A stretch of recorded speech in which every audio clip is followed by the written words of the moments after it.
नमस्कार, मैं डॉक्टर रजनीश कुमार आप सभी का एक बार फिर से हार्दिक स्वागत करता हूं। हिंदी साहित्य का इतिहास आचार्य रामचंद्र शुक्ल के इतिहास ग्रंथ के आधार पर हम टेस्ट नंबर 33 लेकर आप सभी के सामने हाजिर हैं, जिसके अंतर्गत हम चर्चा करेंगे रीतिकाल के अन्य कवि भाग 3। प्रिय विद्यार्थियों, लगातार हम रीतिकाल के अन्य कवियों पर चर्चा कर रहे हैं। इसके पहले भाग 1 और 2 को आपने देख लिया होगा और एक अनुमान लगा लिया होगा कि ये सभी कवि परीक्षाओं के दृष्टिकोण से कितने महत्वपूर्ण हैं। प्रश्नों पर हम चर्चा करेंगे, लेकिन आप सभी के कमेंट्स के आधार पर 2 बिंदुओं को हम क्लियर करना चाहेंगे। कई बार आप सभी का मूल्यांकन करने के लिए हम कम्युनिटी सेक्शन में कुछ प्रश्न पूछते रहते हैं और वो सभी प्रश्न अनुमानित होते हैं कि आगामी परीक्षाओं में पूछे जा सकते हैं और इसी बहाने आप सभी के मूल्यांकन का मौका भी मिलता है। तो बहुत सारे बच्चे हैं जो कि उनका सही जवाब नहीं दे पाते हैं, तो वो डीमोटिवेट होते हैं। तो डीमोटिवेट नहीं होना है, आपको परेशान नहीं होना है, जानकारी आपको हासिल करनी है। कई बार हम परीक्षाओं से पहले अगर चीजों को जान जाते हैं तो जो भी प्रश्न पूछे जाते रहे कम्युनिटी सेक्शन में, अगर वो परीक्षाओं में रिपीट होते हैं तो आप वहां पर सही कर लेंगे। कई बार आपने देखा होगा कि कुछ सपने रात में आपके काम होने के पहले ही आ जाते हैं और आपको लगता है कि आपका एग्जाम छूट गया है, बस पे आप नहीं चढ़ पा रहे हैं, आपका एडमिट कार्ड खो गया है, पेन आपकी नहीं चल रही है। बाद में आपकी नींद खुलती है तो आप बेड पर पाए जाते हैं। इसी बहाने वो सपने आपको अलर्ट करते हैं। अनुराग हिंदी एकेडमी का काम है आपको अलर्ट करना। अनुराग हिंदी एकेडमी कोई व्यावसायिक प्लेटफॉर्म नहीं है, बल्कि आप ही का एक प्लेटफॉर्म है। तो डीमोटिवेट हो रहे हैं तो आपको चिंता करने की बात नहीं है कि सवाल का जवाब नहीं दे पाए तो आप एग्जाम में सफल नहीं हो पाएंगे। आपको सतर्क रहना है, ध्यान देना है। और अगर आप सप्ताह में 2 से 3 दिन समय समय पर डीमोटिवेट होते रह रहे हैं तो भी चिंता करने की बात नहीं है।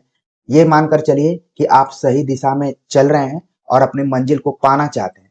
जिसके अंदर डीमोटिवेशन नहीं है, इसका मतलब है कि उसमें कोई प्रॉब्लम है। तो हर व्यक्ति डीमोटिवेट होता रहता है। आप देखेंगे कि मोटिवेशनल स्पीकर्स भी डीमोटिवेट होते हैं। तो मनुष्य है, तो ये दोनों उसके जीवन के सिक्के हैं, एक ही पहलू के सिक्के हैं, 1 और 2 करके। तो ध्यान रखना है आपको। दूसरी बात है कि बहुत सारे बच्चे कमेंट करते हैं कि सर मेरे पास समय कम है। ये कमेंट मुझे बिल्कुल नागवार टाइप का लगता है कि मैं क्या कर सकता हूँ। आचार्य रामचंद्र शुक्ल के इतिहास ग्रंथ को और तमाम परीक्षाओं के दृष्टिकोण से इस चैनल पर बहुत सारे वीडियोज हैं और हमने कभी समय को देखा ही नहीं।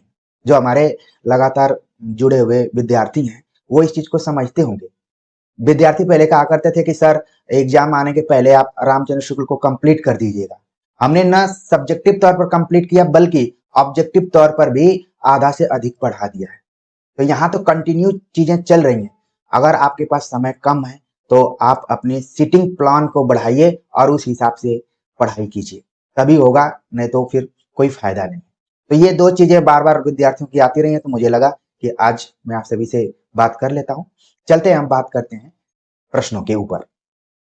आप देख रहे हैं कि यहाँ पर क्रम को बढ़ाते हुए 51 नंबर का प्रश्न है, आचार्य रामचंद्र शुक्ल ने घनानंद को किस श्रेणी में रखा है? ऑप्शन दिया गया भक्त, श्रृंगारी, प्रेमी, वियोगी। रामचंद्र शुक्ल ने घनानंद को किस श्रेणी में रखा है? सही जवाब तक आप लोग पहुंच रहे होंगे। इसकी चर्चा हम पिछले प्रैक्टिस सेट में किए हुए थे। सही जवाब है ऑप्शन बी कि आचार्य रामचंद्र शुक्ल ने घनानंद को श्रृंगारी कवि कहा। हालांकि घनानंद को जब झटका लगा था तो उनके अंदर वैराग्य का भाव उत्पन्न हुआ और वो वृंदावन में जाकर एक संप्रदाय को ज्वाइन करते हैं और वहीं पर थोड़ा सा उनके अंदर भक्ति भाव भी जागता है। लेकिन मूल रूप से घनानंद किस टाइप के कवि थे? श्रृंगारी कवि थे। अगला प्रश्न है कि प्रेम की गूढ़ अंतरदशा का उद्घाटन जैसा इनमें है वैसा हिंदी के अन्य श्रृंगारी कवि में नहीं। आचार्य रामचंद्र शुक्ल का यह कथन किस कवि के संदर्भ में है? रसनिधि, घनानंद, बोधा, आलम। तो ये बात आचार्य रामचंद्र शुक्ल ने किसके संदर्भ में कहा है कि प्रेम की गूढ़ अंतरदशा का उद्घाटन जैसा इनमें है वैसा हिंदी के अन्य श्रृंगारी कवि में नहीं है। शुक्ल जी का यह कथन अब बहुत सारे कवियों के साथ इसी टाइप का मिलता जुलता रहता है कि हिंदी के अन्य कवियों में नहीं है, मतलब कि एकदम से उस कवि को अद्वितीय वो बताते हैं। तो ये कथन किसके संदर्भ में है? सही जवाब आप लोग लगाकर बैठे होंगे। सही जवाब है ऑप्शन बी। घनानंद के बारे में आचार्य रामचंद्र शुक्ल ने इस बात को कहा कि अगर प्रेम को देखना है तो जो गूढ़ अंतर्दशा है, प्रेम आप जानते हैं कि अंतर्विषयक चीज होती है, और उसको प्रस्तुत करना अगर किसी श्रृंगारी कवि ने किया है तो वो घनानंद है। तो ये चीज आप ध्यान में रखिए। अगला प्रश्न है कि रीझ सुजान सची पटरानी अब बची बुद्धि बापुरी वह करिदासी। उपरोक्त पंक्ति किसकी है? ऑप्शन दिया गया रसनिधि, घनानंद, बोधा, आलम। तो रीझ सुजान सची पटरानी, यहां पर आप देख रहे हैं कि सुजान शब्द आया हुआ है और सुजान को संबोधित करते हुए घनानंद ने बहुत सारी कविताएं लिखी हुई हैं। सही जवाब हो गया ऑप्शन बी, घनानंद। अब यहां पर आप देखिए कि इस पंक्ति में हृदय और बुद्धि के बारे में चर्चा की गई है कि प्रेम, कई बार आप देखेंगे कि प्रेम में हृदय पर आधिपत्य होता है, हृदय पर प्रेम कब्जा करता है और बुद्धि के अधीन होता है। अगर आपने अपने जीवन में कभी प्रेम किया होगा या फिर कक्षाओं को लगातार अटेंड किया होगा अपने कोएड क्लासेज में, तो आपने देखा होगा कि जब किसी के प्रति कोई चेष्टा आप देखते हैं कि फला ने मुझसे कलम मांगा, फला मेरे बगल में आकर बैठ गई, मेल फीमेल दोनों के लिए हो सकता है, तो आपके मन में, खासतौर से प्रेमियों के मन में चेष्टाओं के आधार पर यह भाव जागृत होता है कि पेन अगर उसने मांगा तो मुझसे ही क्यों मांगा, उसके मन में कुछ चल रहा होगा, तो उसके मन में क्या आ जाएगा, प्रेम जागृत हो जाएगा। लेकिन अगर आप तैयारी कर रहे हैं, आप चाहकर भी प्रेम के तरफ नहीं जाएंगे, आपको लगेगा कि आपका करियर कहीं खराब ना हो जाए, वहां पर क्या आप बुद्धि के माध्यम से सोच रहे हैं।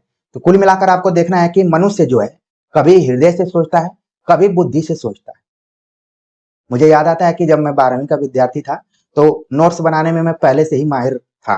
तो कई बार हमारी क्लास की लड़कियां अगर बुलाते भी थी तो मैं मतलब इग्नोर करता था। दूसरे लोग बताते थे कि रजनीश वो तुमको बुला रही है, मैं बोलता था कि मुझे ही बुला रही है।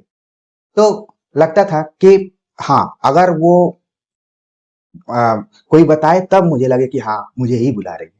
होता है, कौमार्य अवस्था इसी को कहा जाता है। लेकिन बीए में कोएड नहीं था, जैसे ही एमए में गए कोएड था, लेकिन वहां पर दबाव किस चीज का आ गया, नौकरी का आ गया। तो आप देखेंगे कई बार जो भी करियर होता है आपके जीवन में, वो बहुत सारी चीजों को रोकता भी है। या तो आप प्रेम कर सकते हैं या तो अपने करियर को सही कर सकते हैं। तो दोनों चीजों को ध्यान में रखते हुए अलग अलग चीजें करनी पड़ती हैं। तो यहाँ पर यही बताया गया कि हृदय और बुद्धि, प्रेम का हृदय पर आधिपत्य होता है और वो बुद्धि के अधीन होता है। आधिपत्य और अधीन दोनों शब्दों को आप अच्छी समझिए, ठीक। और जितने भी विद्यार्थी जुड़े हुए हैं उनके जीवन में इस तरह की घटनाएं आती ही रहती हैं। ये कोई नई चीज मैं नहीं बता रहा।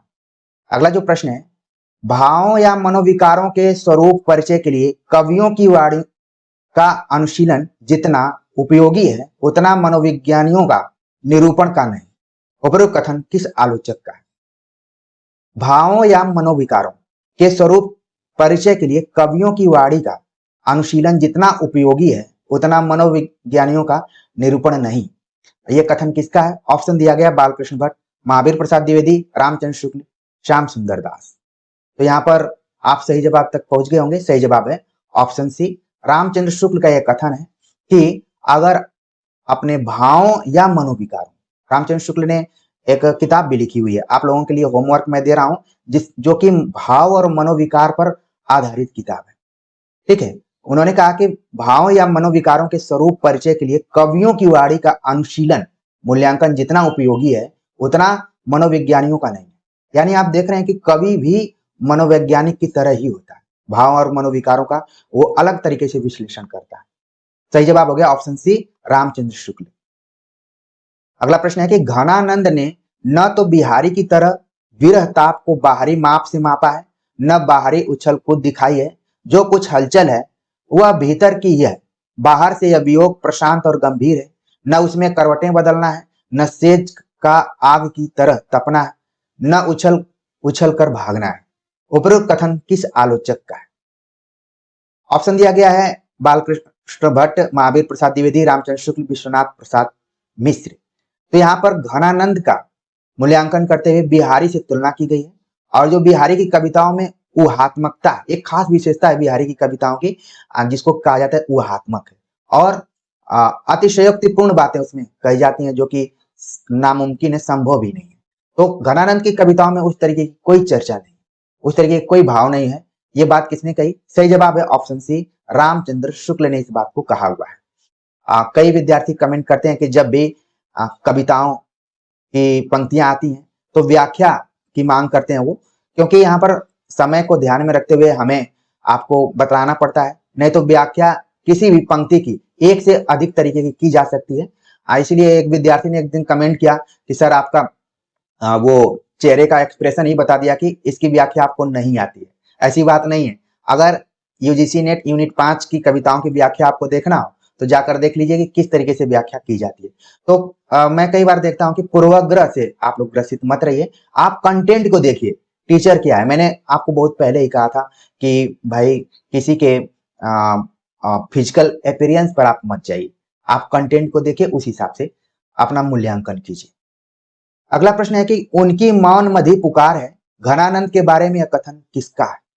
यहाँ पर एक शब्द है मौन मधी पुकार, घनानंद के बारे में किसका कथन है?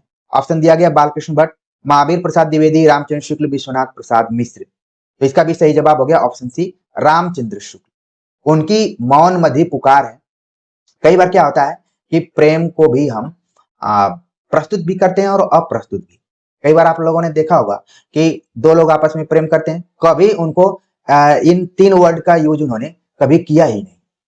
बाद में लोग बोलते हैं क्यों बताना चाहिए था कि प्रेम करते थे। उन्होंने कहा कि क्या बताने की जरूरत है, मौन मधी पुकार, मौन रह के ही पूरा जीवन काट लेना। इसीलिए एक फिल्म भी आई थी हाफ गर्लफ्रेंड। तो इस तरह की गर्लफ्रेंडों की भी बहुत सारे कैटेगरी हो सकते हैं। तो घनानंद के बारे में यह बात कही गई कि उनकी जो भी प्रेम प्रधान कविताएं मौन मधी पुकार की तरह। अगला प्रश्न है कि यह निसंकोच कहा जा सकता है कि भाषा पर जैसा अचूक अधिकार इनका था वैसा और किसी कवि का नहीं।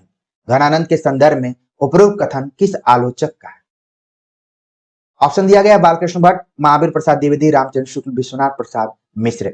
आप देख रहे हैं कि लगातार ऑप्शंस वही हैं और उनके उत्तर भी लगभग वही आ रहे हैं। कोशिश क्या है कि आप घनानंद से रिलेटेड आचार्य रामचंद्र शुक्ल के जो भी कथन है उनको अच्छे से अपने दिमाग में रख लें। सही जवाब हो गया ऑप्शन सी, रामचंद्र शुक्ल का यह मानना है कि भाषा पर जैसा अचूक अधिकार इनका था वैसा और किसी कवि का नहीं। ये बहुत बड़ी बात कही जा रही है, यानी कि जो जितने भी कवि हुए आदिकाल से लेकर भक्ति काल, रीति काल में भी एक से एक महान कवियों का हमने मूल्यांकन भी किया और आप सभी को उनके बारे में बतलाया भी। लेकिन आचार्य रामचंद्र शुक्ल ने घनानंद के बारे में बात कही कि भाषा पर जैसा अचूक अधिकार इनका था वैसा और किसी कवि का नहीं, यानी कि भाषा पर काफी पकड़ थी। हालांकि हजारी प्रसाद द्विवेदी ने कबीर के बारे में कहा कि ये वाणी के डिक्टेटर थे। ध्यान में रखना है, भाषा के डिक्टेटर नहीं कहा उन्होंने, क्या कहा? वाणी, क्योंकि भाषा की सबसे छोटी जो इकाई है वाणी है आपकी, ठीक है ना, उस चीज को ध्यान में रखिए। तो वाणी का डिक्टेटर कहा है, न कि भाषा का डिक्टेटर। ये ध्यान में रखिए, बहुत ही मैं सूक्ष्म अंतर आप सभी को बतलाया। अगला प्रश्न है, भाषा मानो इनके हृदय के साथ जुड़कर ऐसी वशवर्तनी हो गई थी कि ये उसे अपनी अनूठी भावभंगी के साथ साथ जिस रूप में चाहते थे उस रूप में मोड़ सकते हैं।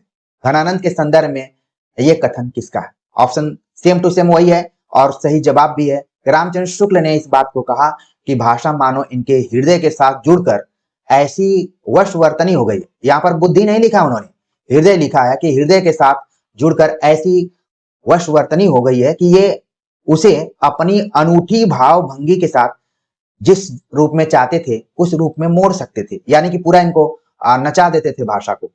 भाषा को वही नचा सकता है जिसके पास शब्द भंडार होंगे, वोकैबुलरी होगी और उसके पास अभ्यास होगा, वही ये सारी चीजें कर सकता है। आज भी बहुत सारे नेताओं को आप देखते हैं जो कि भाषा के जादूगर कहे जा सकते हैं और आप उनको सुनते भी हैं। तो उसी तरीके से घनानंद के बारे में बात कही गई कि भाषा को ये अपने नियंत्रण में रखा करते थे। आप नहीं देख रहे हैं कि ये कथन जो है कुछ आपको कबीर दास से मिलती जुलती है। कबीर दास भी हजारी प्रसाद द्विवेदी लिखते हैं कि सीधे सीधे बन पड़े नहीं तो दरेरा देकर वो उसका प्रयोग करते थे। कहीं न कहीं एक दूसरे से मिलती जुलती बातें यहाँ पर हैं। अगर यहाँ पर बिना किसी संकेत के क्वेश्चन पूछ लिया जाए और विकल्प में घनानंद रहे और कबीर भी रहे तो बहुत सारे विद्यार्थी कबीर को भी लगा के आ सकते हैं। ये चीज आपको ध्यान में रखना है। अगला प्रश्न है कि इनके हृदय का योग पाकर भाषा की नूतन गतिविधि का अभ्यास हुआ और यह पहले से कहीं अधिक बलवती दिखाई पड़ी। जब आवश्यकता होती थी तब ये उसे बधी प्रणाली पर से हटाकर अपनी नई प्रणाली पर ले जाते थे। घनानंद के संदर्भ में ये कथन किस आलोचक का है? सेम टू सेम आलोचक है और सही जवाब है रामचंद्र शुक्ल का। ये मानना है कि जो घनानंद थे वो भाषा की नवीनता को ध्यान में रखते हुए, ठीक है, जैसे चाहते थे उस हिसाब से उसका प्रयोग करते थे। तो इसका मूल्यांकन करने के लिए आपको घनानंद कवित्त किताब पढ़नी पड़ेगी, जो कि किसके द्वारा लिखी गई है। होमवर्क नंबर 2 है, घनानंद कवित्त पुस्तक किसकी है। ध्यान में रखिए, अंत में मिश्र लगा हुआ है, ठीक, और संयोग से ऑप्शन में उनका नाम भी है। चलिए मैंने आंसर भी बता दिया। अगला प्रश्न है, भाषा की पूर्व अर्जित शक्ति से ही काम न चलाकर इन्होंने उसे अपनी ओर से नई शक्ति प्रदान की है। घनानंद के संदर्भ में यह बात किस आलोचक ने कही हुई है। ऑप्शन दिया गया है बालकृष्ण भट्ट, महावीर प्रसाद द्विवेदी, रामचंद्र शुक्ल, विश्वनाथ प्रसाद मिश्र। तो भाषा की पूर्व अर्जित शक्ति से ही काम न चलाकर इन्होंने उसे अपनी ओर से नई शक्ति प्रदान की है। ये बहुत अच्छी बात यहाँ पर कही जा रही है कि आप लोगों को इससे मोटिवेशन भी लेना है कि जैसे कोई भी टीचर हो, वो क्या करता है, आपके अंदर शक्ति जगाता है, लेकिन आप उसमें अपनी नई शक्ति को जोड़ते हुए आगे बढ़िए। तब ना आपको समय की कमी पता चलेगी, ना आपको मोटिवेशन की कमी पता चलेगी। सब चीज आपको लगेगा कि आपके अकॉर्डिंग हो रहा है। हमें अपने कवियों से सीखना पड़ेगा। यहाँ पर बताया गया कि भाषा की पूर्व अर्जित शक्ति से काम न चलाकर इन्होंने उसे अपनी ओर से नई शक्ति प्रदान की। आप अपनी ओर से नई शक्ति कैसे प्रदान करेंगे? आपको जो चीज यहाँ पर बताई जा रही है उसमें आप जो भी नई चीज जान रहे हैं उसको जोड़ते जाइए, अपने नोट्स में जोड़ते जाइए। इसलिए मैं कहता हूं कि कोई भी नोट्स हमेशा अधूरा होता है।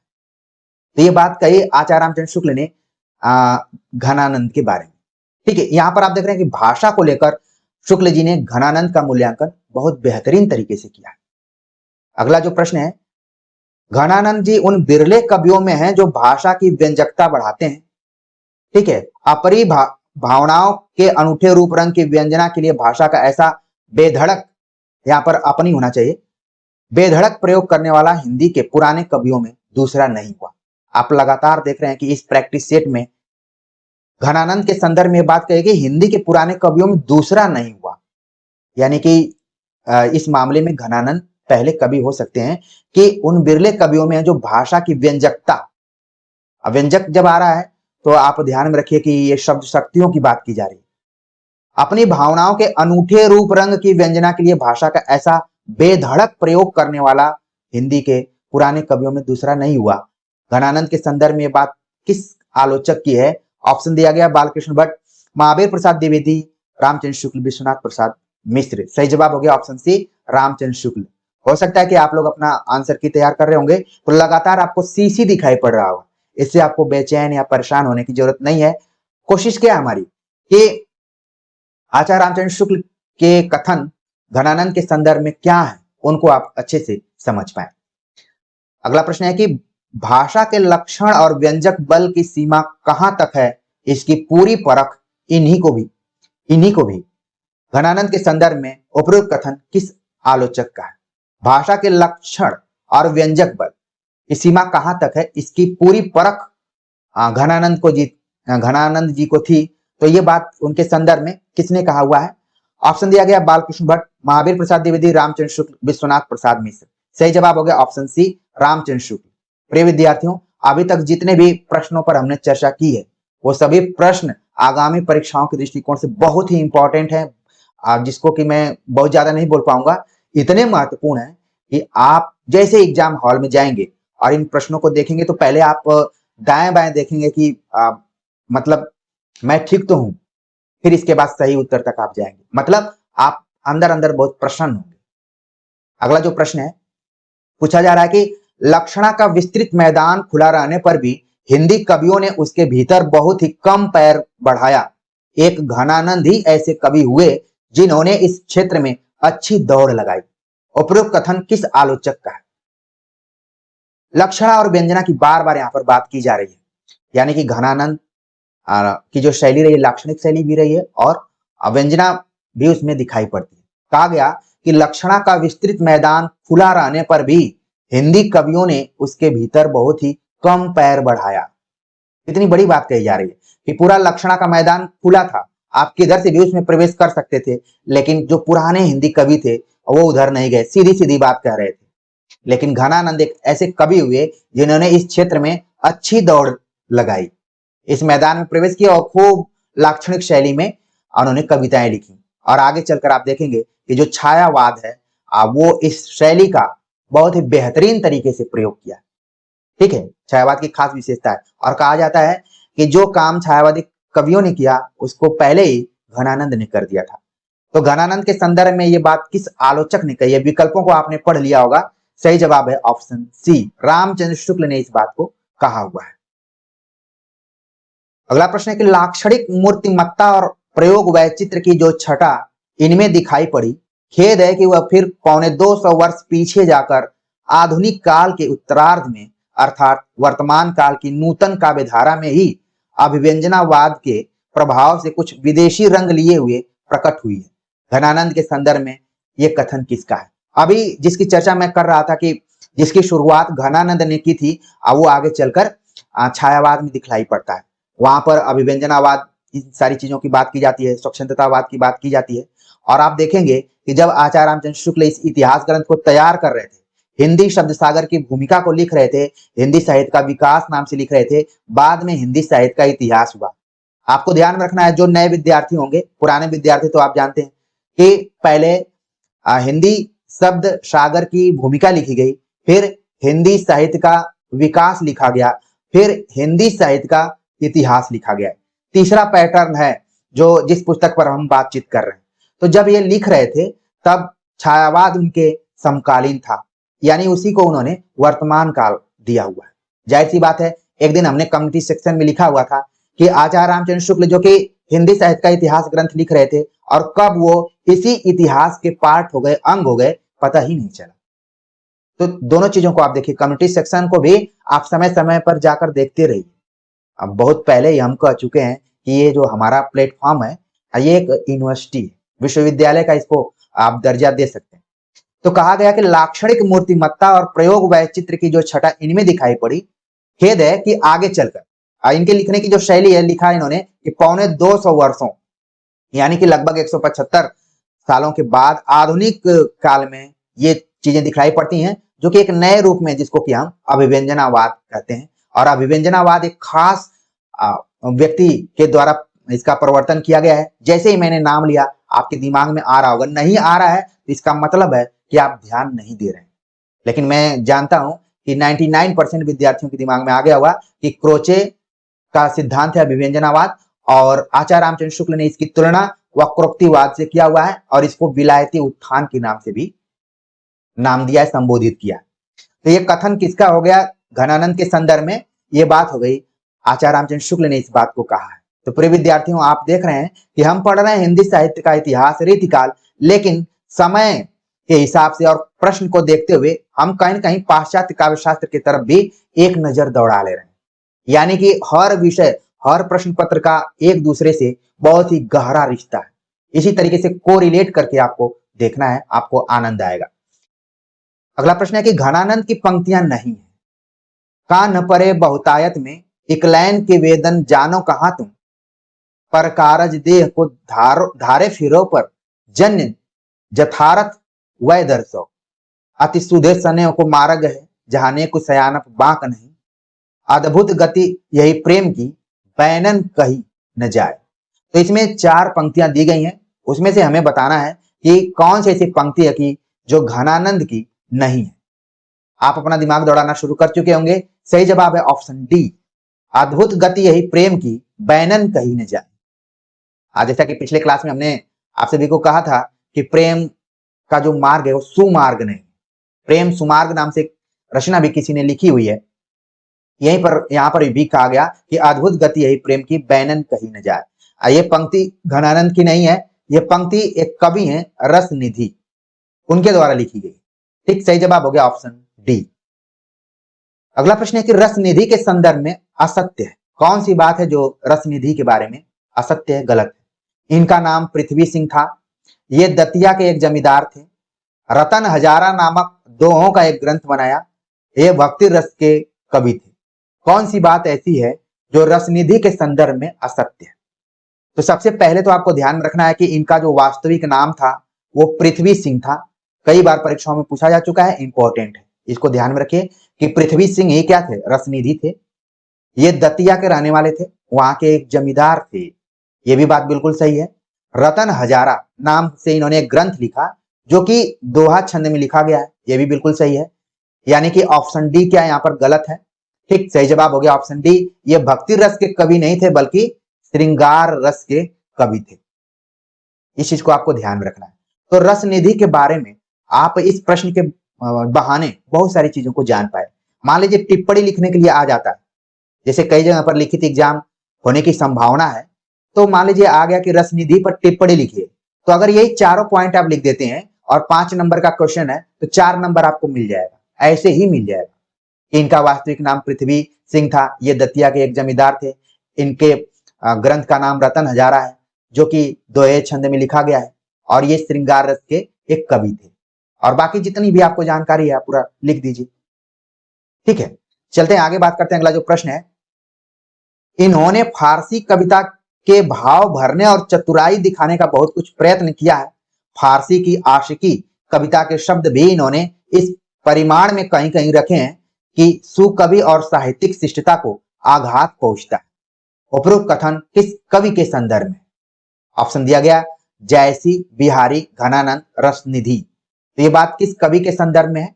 सही जवाब हो गया ऑप्शन डी। रसनिधि के बारे में आचार्य रामचंद्र शुक्ल का यह कथन है, ये फारसी कविता के भाव भरने और चतुराई दिखाने का बहुत प्रयास करते हैं। फारसी की आशिकी कविता के शब्द भी इन्होंने इस परिणाम में कहीं कहीं रखे हैं कि अगर सुकवि की दृष्टिकोण से देखें और साहित्यिक पैरामीटर के हिसाब से देखें तो आघात पहुंचता है, बहुत फिट नहीं बैठता है। यानी कि अगर आप किसी की नकल करते हैं तो कोई जरूरी नहीं है कि नकल करेंगे तो उसी तरीके का परफॉर्मेंस हो सकता है आपका परफॉर्मेंस गड़बड़ भी हो जाए। यहाँ पर वही चीज हुई कि जिस तरीके से आप देखें कि घनानंद या फिर जयसी इत्यादि ने थोड़ा थोड़ा फारसी शब्दों का प्रयोग किया है, तो वैसे रसनिधि को सफलता नहीं मिली। कहने का मतलब यही है। सही जवाब हो गया ऑप्शन डी। अगला प्रश्न है कि महाराज विश्वनाथ सिंह के संदर्भ में असत्य है। महाराज विश्वनाथ सिंह के संदर्भ में असत्य है। ये दतिया के थे, ये जैसे भक्त थे वैसे ही विद्या व्यसनी तथा कवियों और विद्वानों के आश्रयदाता थे। काव्य रचना में ये सिद्धहस्त थे। इनकी कविता अधिकतर या तो वर्णनात्मक है अथवा उपदेशात्मक। तो कौन सी बात ऐसी है जो कि विश्वनाथ सिंह के बारे में गलत है, असत्य है? सही जवाब तक आप लोग पहुंच रहे होंगे। ठीक है, सही जवाब हो गया ऑप्शन ए। ये दतिया के नहीं रहने वाले थे बल्कि ये रीवा एक जगह है मध्य प्रदेश में, वहां के रहने वाले थे। तो इस तरीके से सही जवाब हो गया ऑप्शन ए, जो कि विश्वनाथ सिंह के संदर्भ में असत्य। लेकिन बाकी के जो तीनों नीचे ऑप्शन दिए गए हैं उनको आपको आगे की परीक्षाओं के दृष्टिकोण से बिल्कुल ध्यान में रखना है कि ये जैसे भक्त थे वैसे ही विद्या व्यसनी भी थे। ठीक है, कवियों और विद्वानों के आश्रयदाता थे। ये कवियों का सम्मान करते थे, विद्वान लोग थे तो उनका सम्मान करते थे। भक्त तो थे लेकिन ये अध्ययन भी करते थे, जैसे इनको टाइम मिलता था ये पढ़ते भी थे। इनके लिए समय का कोई पाबंद नहीं था कि अब पढ़ना है तब पढ़ना है। काव्य रचना में भी सिद्धहस्त थे। जो अध्ययन करेगा और कवियों विद्वानों का सम्मान करेगा निश्चित तौर पर वो क्या होगा, सहृदय होगा। सम्मान दिल से किया जाता है, दिमाग से नहीं किया जाता है। अगर कोई दिमाग से सम्मान कर रहा है, मान लीजिए कोई बड़े अधिकारी के साथ फोटो खिंचा रहा है, तो वो केवल पद का उपयोग कर रहा है, उसके अंदर लग रहा है कि वो सम्मान की भावना है, लेकिन नहीं, सम्मान दिल से किया जाता है। इनकी कविता अधिकतर या तो वर्णनात्मक है अथवा उपदेशात्मक।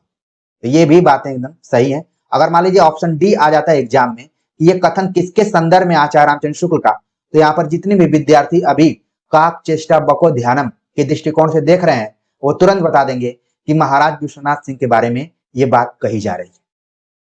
अगला प्रश्न है, महाराज विश्वनाथ सिंह की रचनाओं में नहीं है सर्व संग्रह, कबीर बीजक की टीका, विनय पत्रिका की टीका, कोकसार।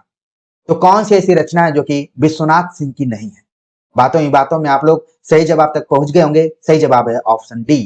कोकसार जो है वो महाराज विश्वनाथ सिंह की रचना नहीं है। बाकी आप देखेंगे ऊपर की जो तीनों रचना है, सर्व संग्रह, कबीर बीजक की टीका, विनय पत्रिका की टीका। मुझे याद आ रहा है कि एमपीपीएससी का कोई एग्जाम हुआ था शायद असिस्टेंट प्रोफेसर इत्यादि का एग्जाम हुआ था जिसमें ये सवाल पूछा गया था। ठीक है, तो बिल्कुल ध्यान में रखिए कि ज्यादातर परीक्षाओं में सवाल आचार्य रामचंद्र शुक्ल के इतिहास ग्रंथ से पूछे जाते हैं। बस हमें उनके पढ़ने का जो अप्रोच है उस हिसाब से विकसित करना पड़ेगा, और वही काम हम अनुराग हिंदी एकेडमी के माध्यम से कर रहे हैं। उम्मीद है कि आप सभी को अच्छा लग रहा होगा। आप लोग जरूर कमेंट कीजिएगा जिससे कि मनोबल बढ़ता है। ठीक है, बहुत सारे हमारे विद्यार्थी करते हैं, मुझे अच्छा लगता है।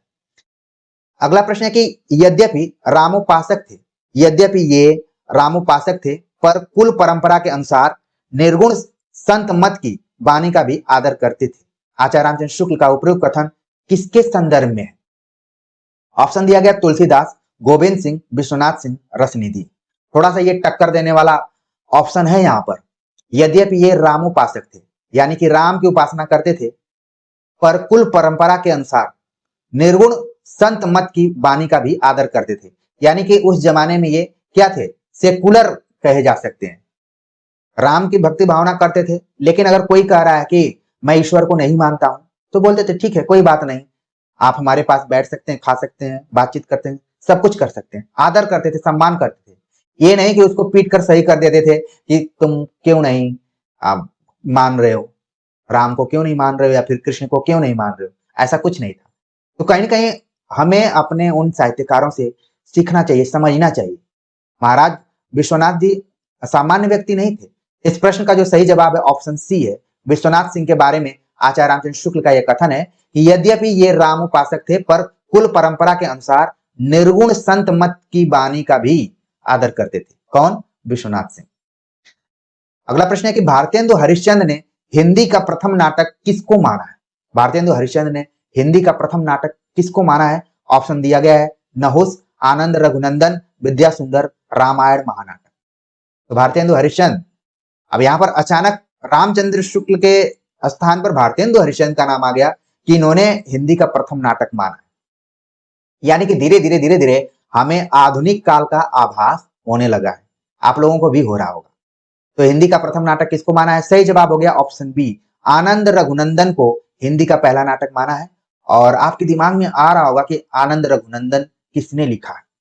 अगर आप सीरियसली तैयारी कर रहे होंगे तो दिमाग में आना शुरू हो चुका होगा। ठीक है, विश्वनाथ जी ही थे, इस चीज को ध्यान में रखिए।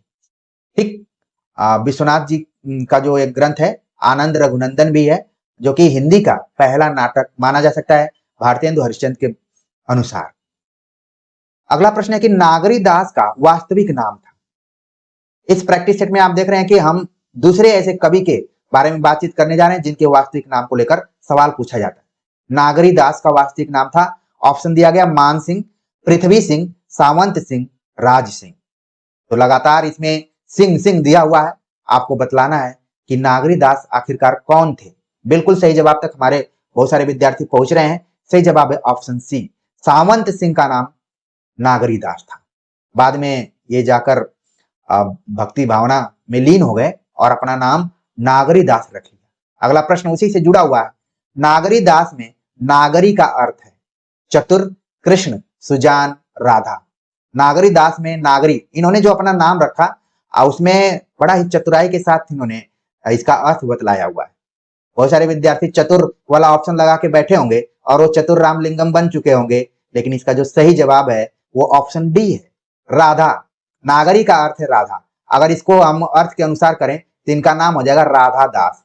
यानी कि ये कृष्ण की भक्ति भावना तो करते थे, लेकिन सबसे पहले वो राधा को प्रसन्न रखते थे। इसे आपको सीखना पड़ेगा कि अगर आप राधा को प्रसन्न करेंगे तब कृष्ण अपने आप प्रसन्न हो जाएंगे। और आपको वो पंक्ति ध्यान में आएगी, मेरी भव बाधा हरो राधा नागरी सोए। ठीक है ना, तो राधा के अर्थ में यहां पर प्रयोग किया गया है। सही जवाब हो गया ऑप्शन डी। अगला प्रश्न है कि वणी ठणी जी किसकी उपपत्नी थी?